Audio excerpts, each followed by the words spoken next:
नमस्कार, खबर समय जगत में आपका स्वागत है। मैं हूं आपके साथ अंकिता और आइए अब खबरें देखते हैं विस्तार से। भोपाल केएसजी इंडिया ने भोपाल क्षेत्र में अपने होनहार छात्रों के साथ एक अति महत्वपूर्ण टॉपर्स मीट का आयोजन किया। यह आयोजन उन छात्रों व परिवारजनों को सम्मानित करने का शुभ अवसर प्राप्त हुआ जिन्होंने संघ लोक सेवा आयोग परीक्षा में सफलता के उच्च स्तर तक अपनी ख्याति को स्थापित किया है। यूपीएससी सीएसई 2022 के अंतिम परिणाम में कुल 933 पदों में से 682 चयनों के साथ केएसजी संस्थान ने शीर्ष मंच में अपना परचम लहराया। केएसजी के संस्थापक व निर्देशक डॉक्टर खान सर ने कहा कि यूपीएससी में उचित रणनीति चयन की संभावना को काफी बढ़ा सकती है, इसलिए हम केएसजी में यह सुनिश्चित करते हैं कि हमारी रणनीति इस परीक्षा में उत्कृष्टता प्राप्त करने में आपकी मदद करे। उन्होंने बताया कि इसके चलते ही सिविल सेवा परीक्षा 2022 में शीर्ष 100 में से 74 चयन हुए हैं। केएसजी के टॉपर्स गुंजीता अग्रवाल, मुकुंद सिंह चाहर, शिव मालवीय, जय बरांगे और अमितेश राठी ने अपनी सफलता के मंत्र छात्रों के साथ साझा किए। उन्होंने रणनीतिक योजना व अध्ययन पर जोर दिया और कहा कि कुशल रणनीति से किसी को भी अपनी पूरी क्षमता का एहसास करने और आसानी से परीक्षा पास करने में मदद मिलेगी। उन्होंने केएसजी की शैक्षणिक प्रक्रियाओं एवं डॉक्टर खान की भी सराहना की, जिससे छात्रों को सिविल सेवा परीक्षा की भावना के अनुरूप क्षमता और आत्मविश्वास प्राप्त करने में मदद मिली है। हाय, मैं डॉक्टर खान हूँ केएसजी से और आज मुझे बहुत खुशी है कि आज मैं देश के टॉपर्स हैं उनके साथ ये हाई टेबल शेयर कर रहा हूँ और ये बड़े बड़े रैंक वाले लोग हैं और जिन्होंने पूरे देश में अपना नाम और प्रांत का नाम, अपने परिवार का नाम रोशन किया है। आज मैं बहुत खुश हूँ कि इनके साथ मैं इनके वर्जन ऑफ सक्सेस को आज दूसरे बच्चों तक पहुँचाऊँगा, क्योंकि इनका जो सक्सेस है वो लेटेस्ट वर्जन है सक्सेस का, जो अभी अभी डाउनलोड हुआ है। तो इसको बाकी के बच्चे जो हैं उनसे मैं मिल करके उनको बताऊंगा कि क्या काम कर रहा है इस वर्ष, और ये सब लोग अपने अपने अनुभव को शेयर करने वाले हैं सारे बच्चों से जो सेमिनार में आए हैं। हम लोग के पास जो कोर्सेज होते हैं वो एक्चुअली जो 12th के बाद के बच्चों के लिए होते हैं, और अगर कोई तैयारी करना चाहते हैं तो एनसीईआरटी का एक अलग नीव कोर्स होता है हमारा, उसको ले सकते हैं, ऑनलाइन या ऑफलाइन ले सकते हैं। और जो एक्चुअल कोर्स है हमारा वो एक 2 साल का है और 1 साल का है। स्कॉलरशिप का प्रावधान है। जो बच्चे गरीब हैं उतना तो हम लोग नहीं कर पाएंगे, गरीब को मतलब एकदम जो सोचते कि यार जाए इधर फीस नहीं अपन अफोर्ड कर सकते, हाँ, तो उनके लिए डेफिनेटली हमारे पास एक विशेष प्रकार की छात्रवृत्ति है, स्कॉलरशिप है। उसके अंदर हम लोग क्या करते हैं कि उनको उनके अर्न योर फी बैक बोलते हैं हम इसको, और पूरी जो फीस है एक बार में वापस नहीं करते हैं, हर महीने टेस्ट करते हैं और थोड़ी सी उनकी फीस वापस कर देते हैं। अगले महीने फिर ले देते हैं टेस्ट, उसमें अगर वो आते हैं तो फिर उनको थोड़ी सी, और कुछ ऐसे बच्चे भी हैं जिनको हमने पूरी की पूरी फीस उनकी वापस की है। तो आपको ऐसा लगता है कि बच्चा अच्छा है, अगर मेधावी है तो उसके लिए हम देते हैं छात्रवृत्ति, और बाकी और तो ज़्यादा कुछ हम नहीं कर पाते हैं। हाँ, लेकिन इतना ज़रूर करते हैं।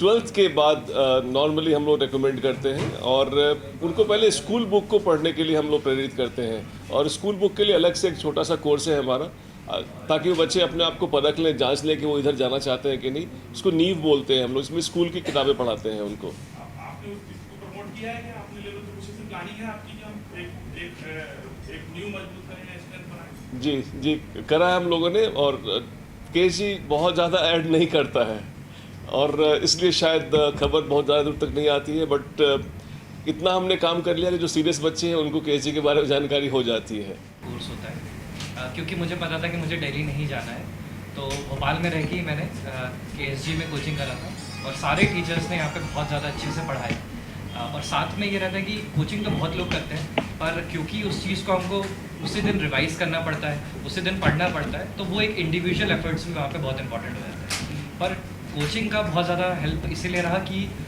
मैं चीज़ें अच्छे से समझ पा रहा था यहाँ से। मैं पढ़ता था यहाँ से, टीचर्स बहुत अच्छे से पढ़ाते थे, और मैं घर जाके वही चीज़ें रिवाइज़ करता था। तो एक बहुत सॉलिड, एक बहुत अच्छा फाउंडेशन यहाँ पे मेरा बिल्ड हो गया था, और बहुत हेल्प करी। सारे टीचर्स डाउट सॉल्व करते थे यहाँ पे टेस्ट होते थे, हर वीकली टेस्ट होते थे।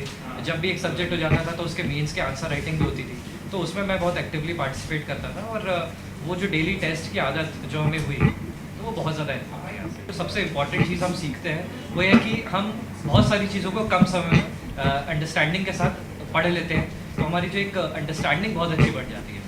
और मेरा क्योंकि ऑप्शनल भी ज्योग्राफी था, तो उससे मुझे ये भी समझ आया कि हर एक क्षेत्र अलग होता है, हर एक क्षेत्र की अपनी कमियां होती है जो हम बहुत अच्छे से आइडेंटिफाई कर सकते हैं। तो मेरा यही फोकस रहेगा कि जिस भी क्षेत्र में मैं रहूँ वहाँ की कमियाँ, वहाँ की अपॉर्चुनिटीज़ देखूँ और उसके हिसाब से वहाँ पर काम करूँ। आप अपनी सफलता का श्रेय किसे देना चाहेंगे? मैं अपनी सफलता का श्रेय अपने टीचर्स, फैमिली और फ्रेंड्स को देना चाहूँगा। मेरा नाम गुंजिता अग्रवाल है। मैंने ऑल इंडिया रैंक 26 इस साल यूपीएससी सिविल सर्विसेज एग्जामिनेशन 2022 में अचीव करी है। मैं भोपाल से ही हूँ।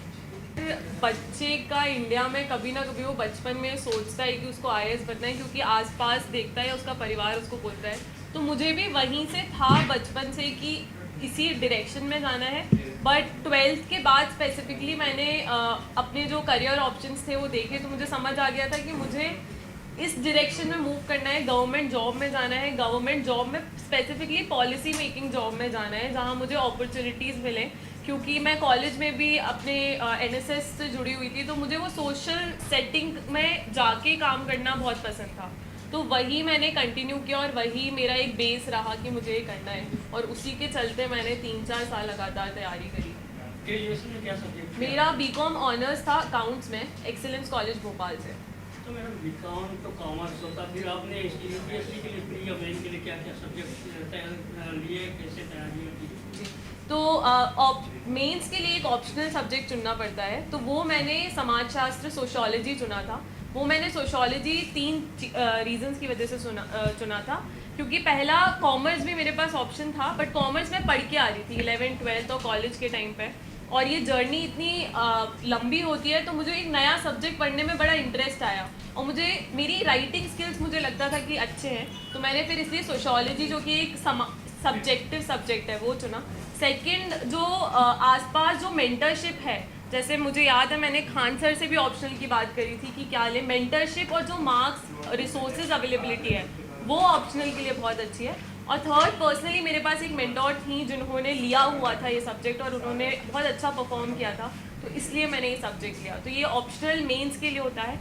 बाकी प्रीलिम्स और मेंस में तो सारे ही सब्जेक्ट्स हैं, मतलब हिस्ट्री, ज्योग्राफी, सोशियोलॉजी, पॉलिटी, मतलब कोई सब्जेक्ट ऐसा नहीं है कि एज है किसी का, सारे ही पढ़ने पड़ते हैं, तो सारे सब्जेक्ट हैं। कौन सा? मेरा नाम शिव मालवीय है। मैंने इस साल यूपीएससी सिविल सर्विसेज एग्जाम में 391 रैंक हासिल की है। आप सभी का धन्यवाद। खबर समय जगत के लिए संवाददाता आदित्य सराठे की report. For latest news, subscribe to our channel and press the bell icon.